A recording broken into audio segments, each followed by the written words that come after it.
طب حاجه برضو ريليتد بالموضوع ده، انه هل كل الاعلانات بتجيلك دايما، عشان انا عارف دي الثقافه الشعبيه السائده في هذا المجتمع، الاعلان دايما بيجيلك في الوقت اللي هو يلا احنا مزنوقين احنا مضغوطين كده كده كده، ولا بيبقى في حاجات بتدينك في حاجات بيديك مساحه فيها، يعني ممكن يدخلوا لك وانت كبروفيشنال لازم تشتغل سواء كده او سواء كده؟ بالظبط.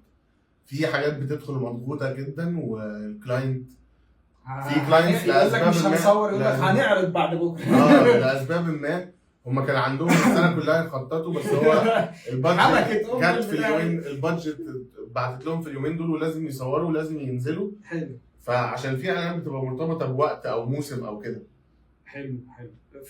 فانت برضو مطالب منك سواء الوقت مرحرح بالنسبه لك تمام، سواء الوقت مزنوق، تتعامل في الاثنين يعني.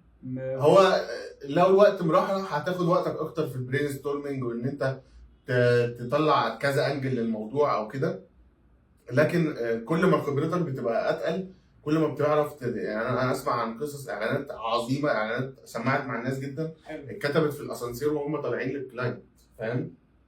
وهم يعني هم لحد ما وصلوا للكلاينت هم ما عندهمش الفكره الكامله، لحد ما كملوها في الاسانسير وطلعوا قدموها ونزل عمل ضجه.